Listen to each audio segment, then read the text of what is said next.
তো হুসাইন বলল তো ইসলাম ধর্মের কেউ না।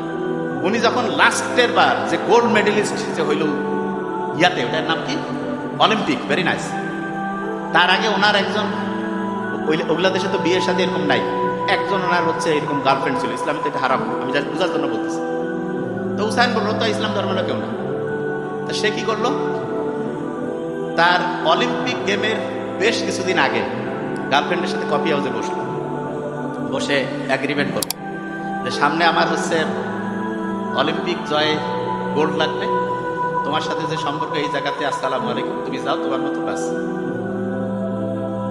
তা হুসাইন বোল্ট, ওদের তো ধর্ম নাই, কিছু নাই, তাহলে ও ওর গার্লফ্রেন্ড কেন এগুলা বাতিল করলো? কারণটা কি?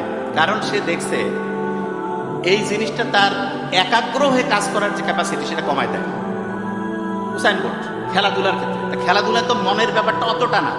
আমরা এখানে যারা পড়াশোনা করতে আসছি, এটা তো সাথে মাইন্ডের সম্পর্ক না। হুসাইন বোল্টের দৌড়াদৌড়িতে যদি এরকম একটা সম্পর্ক যদি খারাপ প্রভাব ফেলে, তাহলে আপনি চিন্তা করেন, আমরা হচ্ছে ইসলামী কালচারের ধর্মীয় বিধান মানা লোক, আমাদের এখানে যদি এরকম নারী এবং পুরুষের যে সম্পর্ক, যেটা বিয়ে ছাড়া একেবারে হারাম, সেইটা কি আমাদের ব্রেইনের জন্য ভালো না খারাপ?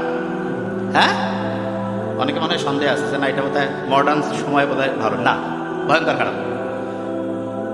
শোনেন, কোকেন পান করা ভালো না খারাপ? খারাপ। কোকেন পান করলে, কোকেন যে অ্যাডিক্টেড হয়, তার ডোপামিন হঠাৎ করে ভালো লাগা 200% হয়। কত হয়? আর এই নারী পুরুষের যে অনৈতিক যে সম্পর্ক, এইটাতে 250% হয়। কত পার্সেন্ট? বুঝেন নাই? কোকেইনে অ্যাডিক্টেড, তার ডোপামিন বাড়তেছে কত পার্সেন্ট? 200। আর নারী পুরুষের এরকম অবৈধ যে কানেক্টিভিটি, অশ্লীলতা, এইটাতে ব্রেইনে ডোপামিন বাড়তেছে 250%। কত পার্সেন্ট? শোনেন, এই যে হঠাৎ করে যদি ব্রেইনে ডোপামিন এরকম 250% বাড়ে, তাইলে ব্রেইনের মধ্যে ভূমিকম্প শুরু হয়ে যায়। এই জায়গায় যদি ভূমিকম্প হয়, কোনো কিছু কি ঠিকভাবে থাকবে? ব্রেইনে যদি ভূমিকম্প হয়, ওই যে বক্স দুইটা পড়া মনে রাখে, সে কি ঠিকভাবে মনে রাখতে পারবে? মনে রাখতে যদি না পারে, তাহলে আমি কি ভালো স্টুডেন্ট হবো না খারাপ স্টুডেন্ট হবো? খারাপ। তাহলে আমি যদি ভালো স্টুডেন্ট হতে চাই, তাহলে আমাদের চেষ্টা করতে হবে আল্লাহকে ভয় করে আমার অসাধারণ জ্ঞানার্জনের রাস্তায় আগায় যেতে, এই ব্রেইনটাকে ঠিক রাখতে, যে অনৈতিক সম্পর্ক সেটা থেকে বের হয়ে আসে। এবং আল্লাহ বলছে, আল্লাহ আমাদের বানাইছে, আল্লাহ জানে কোনটা আমাদের জন্য ভালো, সেইটা যদি আমরা মানি, সব দিক দিয়ে সবচেয়ে সেরা হবে। ওইটা না মানলে ব্রেন নষ্ট হয়ে যাবে, আস্তে আস্তে পড়বো, কিন্তু পড়া মনে রাখার দক্ষতা অনেক কমে যাবে।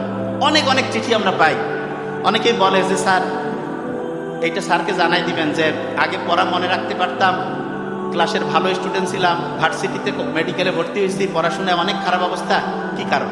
তা আমাদের এখান থেকে বলে আপনার সমস্যাগুলো লেখেন। বিস্তারিত সমস্যাগুলো আমরা যখন জানতে পারি, তখন যেটা দেখি সেটা হচ্ছে এরকম অনৈতিক যে সম্পর্ক, এইটার কারণে অনেকের ব্রেইনের অবস্থা খুবই খারাপ, অশ্লীলতায় জড়াই গেছে, এটার জন্য খারাপ, অনিয়ম, রাতের ঘুম ঠিকভাবে আসছে না, এটার জন্য খারাপ।